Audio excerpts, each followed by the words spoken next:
అందరికీ నమస్కారం. Welcome to special focus. Skill కేసులో సుప్రీంకోర్టులో ఏపీ ప్రభుత్వానికి ఎదురు దెబ్బ తగలనుందా? చంద్రబాబు పిటిషన్ క్వాష్ అవనుందా? చంద్రబాబు విడుదల కాబోతున్నారా అంటే అవుననే మాటలే టీడీపీ శ్రేణుల నుంచి వినిపిస్తున్నాయి. అసలు ఇందులో ఎంత నిజం ఉంది తెలియాలంటే ఈ స్టోరీని పూర్తిగా చూడాల్సిందే.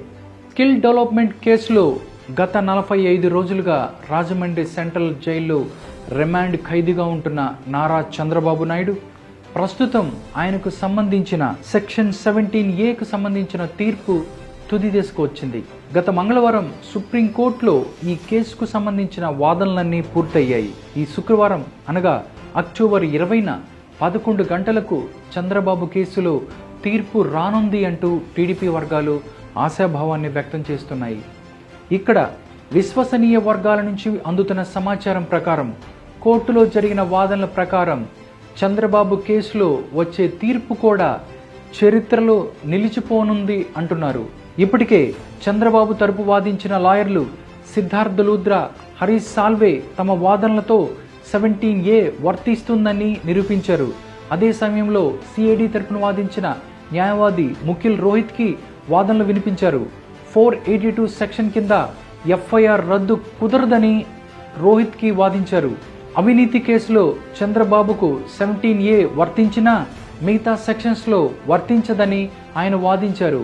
అవసరమైతే లిఖిత పూర్వక వాదనలు సమర్పిస్తానని కోర్టుకు సాల్వే తెలుపగా దానికి కోర్టు అంగీకరించింది. స్కిల్ డెవలప్మెంట్ ప్రాజెక్ట్ కేసులో ఏపీ ప్రభుత్వం తనపై బనాయించిన కేసులు చట్ట విరుద్ధమని 17A సెక్షన్ పట్టించుకోకుండా కేసులు పెట్టారని మాజీ ముఖ్యమంత్రి చంద్రబాబు నాయుడు దాఖలు చేసుకున్న పిటిషన్పై తీర్పు శుక్రవారం వస్తుందా రాదా అన్నదానిపై సస్పెన్స్ కొనసాగుతుంది.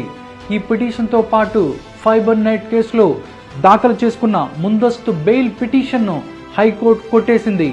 దాన్ని కూడా చంద్రబాబు సుప్రీంకోర్టులో సవాల్ చేశారు. ఈ పిటిషన్పై విచారణ శుక్రవారం జరగనుంది. ఈ కేసు లిస్ట్ అయింది. అయితే గతంలో ఫైబర్ నెట్ కేసులో ముందస్తు బెయిల్పై విచారణ జరిపే సమయంలో 17A వర్తిస్తే ఈ కేసు కూడా ప్రభావితం అవుతుందన్న కారణంగా విచారణను క్వాష్ పిటిషన్తో పాటు కలిపారు. గత విచారణ సందర్భంగా స్కిల్ కేసులో విచారణ పూర్తయింది. లిఖిత పూర్వక వాదనలు ఉంటే శుక్రవారం లోపు సమర్పించాలని సుప్రీంకోర్టు ఇరు వర్గాలను ఆదేశించింది. అయితే తీర్పు కోసం ఈ కేసు శుక్రవారం లిస్ట్ కాలేదు. ఫైబర్ నెట్ కేసు మాత్రమే లిస్ట్ అయింది. ఆ సమయంలో స్కిల్ డెవలప్మెంట్ కేసు తీర్పు చెబుతారా లేదా అన్నదానిపై క్లారిటీ లేదు.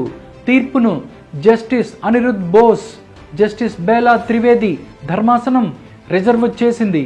తీర్పు ఎప్పుడు ప్రకటిస్తారో చెప్పలేదు. అయితే సుప్రీంకోర్టులో తీర్పులు ఆలస్యం కావని న్యాయ నిపుణులు చెబుతున్నారు. శుక్రవారం లోపే రాతపూర్వక వాదనలు సమర్పించమన్నారు కాబట్టి శుక్రవారం తీర్పు వచ్చినా ఆశ్చర్యం లేదని భావిస్తున్నారు. శుక్రవారం ఉదయం కోర్టు షెడ్యూల్ ఖరారయ్యేసరికి స్పష్టత వచ్చే అవకాశం ఉందని అంచనా వేస్తున్నారు న్యాయ నిపుణులు. చూడాలి, ఫైబర్ నెట్ కేసుపై మాత్రమే వాదనలు కొనసాగుతాయా లేదా క్వాష్ పిటిషన్పై తీర్పు వచ్చే అవకాశం ఉందా లేదా అనేది తెలియాలంటే కొంత సమయం వెయిట్ చేయాల్సిందే. ఇది ఇవాల్టి స్పెషల్ ఫోకస్. మరో స్పెషల్ ఫోకస్తో మళ్ళీ ముందుంటాను. అంతవరకు సెలవు. నమస్కారం.